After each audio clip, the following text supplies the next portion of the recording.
Сега, од тие соиграчи што ги кажавме, го кажав на почетокот и оној состав силен, хомоген на победа, вака со кој ти одеше најмногу во играта, со кој најмногу соработуваше.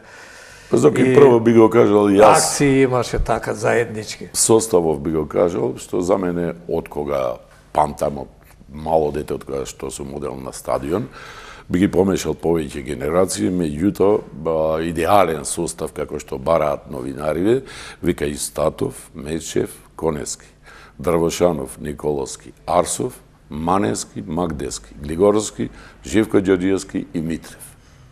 Може би некој ќе се налути малку, меѓутоа за мене ова е добро, тоа е твое врв на мислење, си прилепскиот фудбал. кажуваш ти. Секој си има своје мислење. Не, секој него, ти си компетентен да го кажеш тоа, толку време мина во победа, ти си една од главните звезди, така да кажам, на прилепскиот тим, човек околу кој во еден период се вртеше, па и подоцна, на почетокот кажав, околу почитувањето, значи со сета почит и ден денеска и по старите и по младите, затоа што по младите се интересираат за минатите времиња и тие игри на победа и нормално знаат кој е Магдески, па каква е комуникацијата твоја со сегашните фудбалери на победа, со раководството, со навивачите, оние по старите знам веќе, кој ќе те се, бе, јове тие времења и така.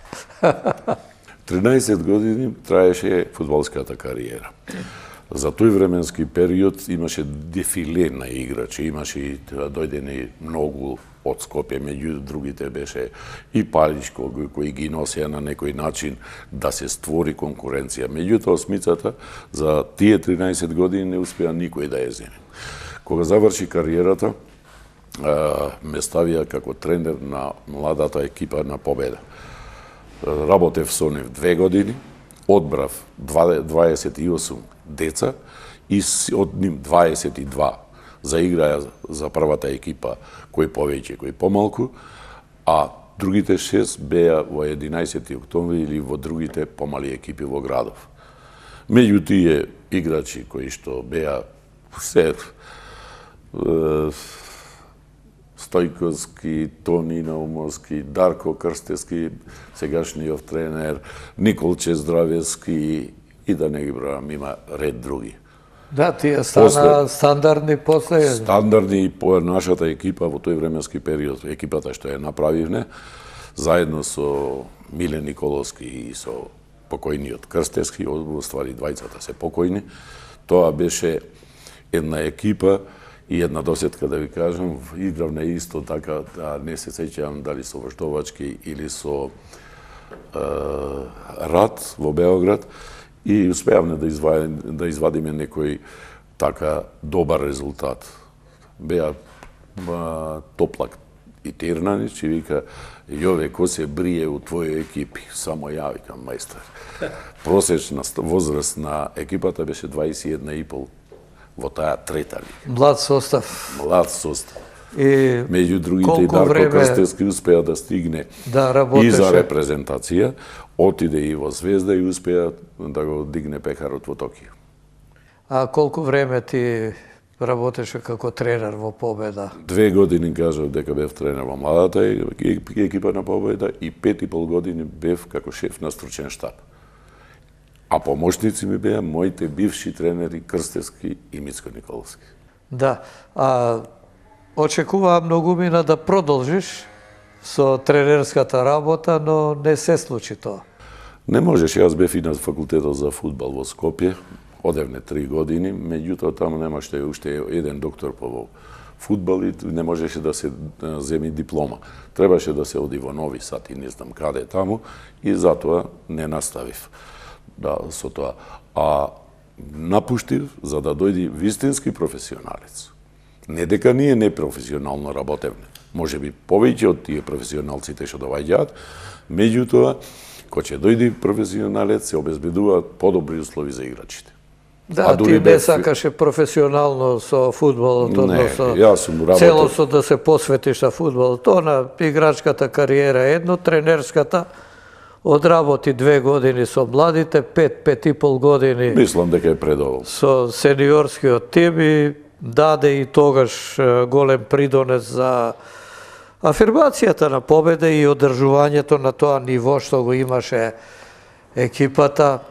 Тогаш како тренер вака некој надпревар, посебно да те здрмал, што се вели, да водиш до крај, па примаш гол, па губиш и Тоа така. беше, па има повеќе, меѓутоа би го одвоил првиот пат со напредок од Крушевец.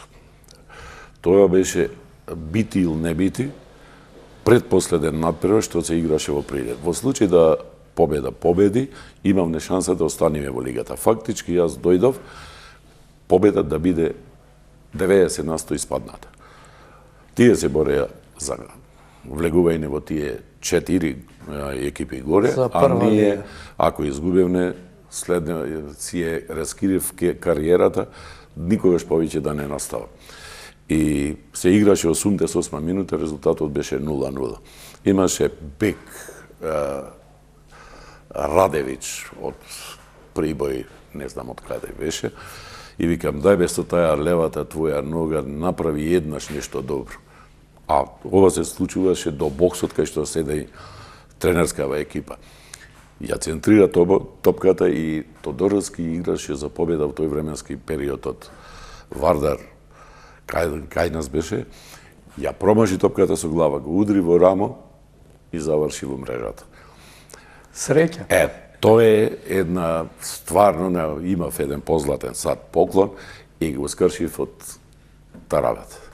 Значи тој гол толку те израдува. Немаше ништо да има. Цел живот ќе ми препишуваа дека Јове Магдевски ја испаднал победа. А ја презедов малку под притисок, а малку и верува во играч. Под притисок, рече си испадната, меѓутоа вербата беше онаа што те носеше и после сезоната како заврши победа, остана. Уште еден надпревар имаше. Останавме во лига, после тоа направивме на добра екипа и следната полусезона бевне во првите три екипи во третата лига. Значи, имаше плодни години како тренер во Прилепска победа. Многу мира и може би жалат што не остана да се занимаваш и професионално со тренерската работа, но ти си имаше Јас сум други работен цели во од животот. 78 година во фондот за здравство и таму не сакав да напуштам, имам добри колеги, а ова беше пропратно во животот колку што може да се поможи. А фудбалска кариера, тренерска, не мислев да правам. Значи, Доста ми беше играчка. не сакаше. Не. Па и доста стресна работа има. Не. Живееш од недела до недела, некогаш кога е густо во Недела, пролетниот среда, дел. недела. Или среда, недела, па купови и така се собираат доста надпревари. Доста ни Бога беше ви треба патување, сето тоа да требаше се да издржи. посветиме. А Прилепа е и специфичен град, сите сакаат победа да победува, а не може секогаш да се победи. Не може. Некогаш си ги налутил гледачите. Имало доста такви. Кога ти биле вака најлути, можеш да се сетиш. Машината погрешува на човек. Само тие не признава, во Прилеп треба да се победи. А на страна како сака нека биде. Ама тука да се радува народот мора да се. Обавезно, затоа што тој се кладил дека до 30 минута бар 1-0 ќе води победа. Од 31 почнува да псуе затоа што во 37 паднал голот. Нема игра. Добро, стварно интересно, специфичен град, особено кога се работи за фудбалот и победа, па често знаевме да напишеме дека надпреварот се одигра во најфудбалскиот град во поранешна Југославија. И навистина така беше. По број на жители Прилеп беше втор после Сплит. Затоа што трибините во Прилеп не ги полнеше само Прилеп. Ги полнеа од околните градови. Јас знам, па плејада од Битола што доаѓа. Тие си беа на стадион, си имаа свој стандардни места. Дали врне, грме, снег, тие си беа тука. Доаѓа и од Кавадарци, Од од секаде, Неготино. најповеќе од Битола, бидејќи тие во тој момент немаа таков фудбал. Да, тогаш победа беше. Нека извина Виталчани, ама нема. Добро.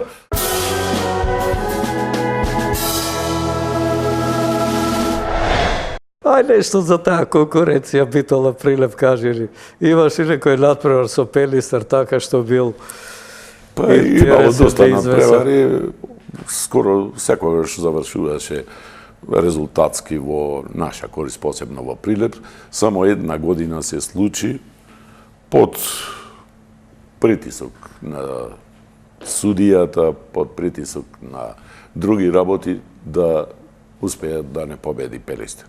Тоа е јас што памтам, а после тоа гледате сега што се случува. Пелистер и овдека и таму исто не победува. До која чатра и тоа не знам, сметам дека ќе се промени. Ај кажи ни сега ти што е она толку специфично за прилепчаниве што се толку врзани со победа? Кој е тој синдром, да го наречеме? Во Прилеп се живееше за победа. Ви кажав дека карти се продаваат четвртоко, петоко. Сега, ако излезе да продава карти, ќе мисла дека е за некоја театарска представа. Тоа е разликата. Тоа е разликата. Додуше не чека. Кога излегуваа фудбалерите во градот, сите ги познава. Се чест му беше да се поздравува. Сега јас не знам дали ги зна сегашниве фудбалери. Не знам.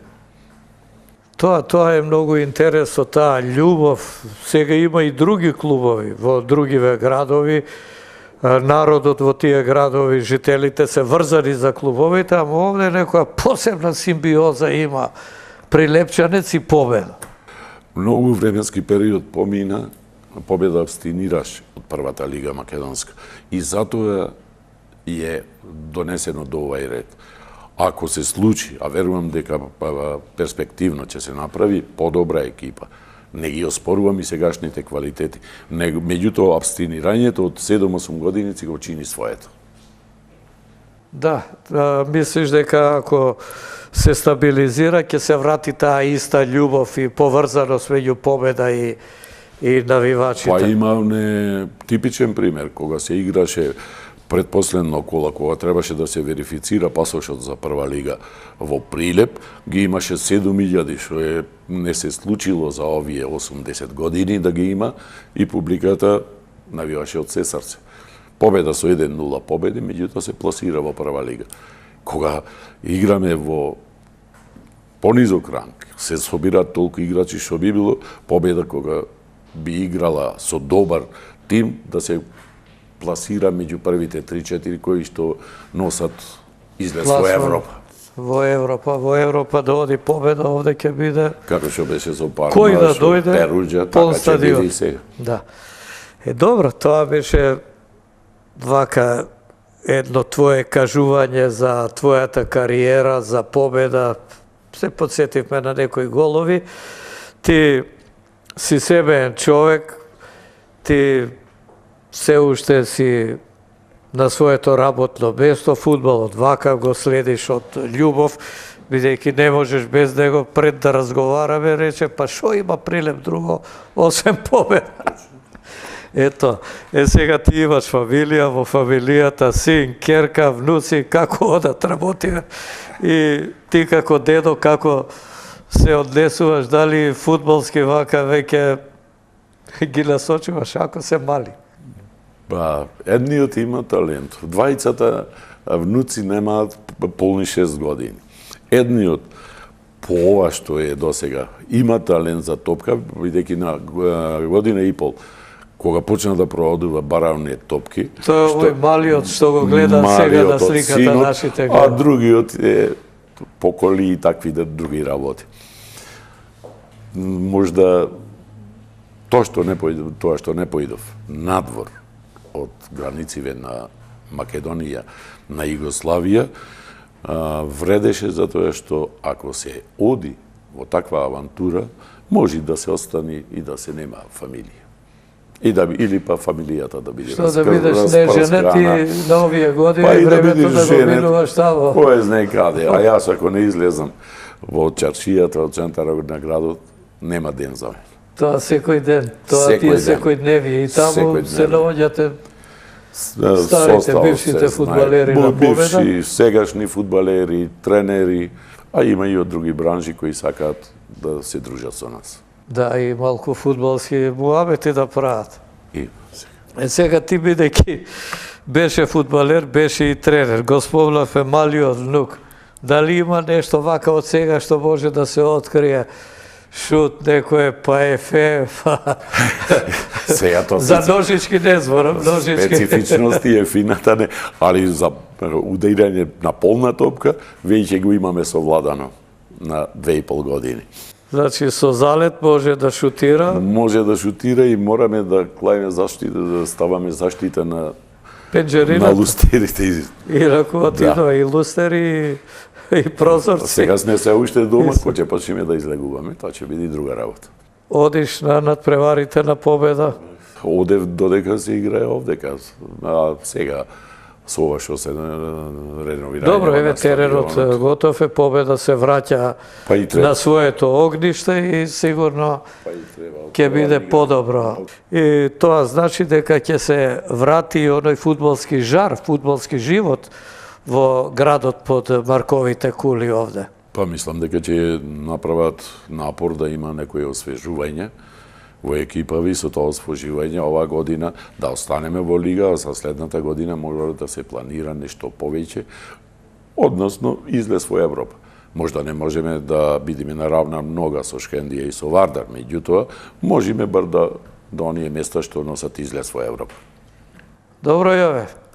Ти благодарам за времето што го оддели за оваа емисија посветена на македонските спортски легенди, за нашите гледачи на крајот уште еднаш да подсетам дека тоа беше фудбалската, прилепска и македонска легенда Јове Магдевски, играч кој своевремено жареше и палеше по фудбалските терени и беше едно од најреспектираните фудбалски имења од овде, од градот под Марковите кули.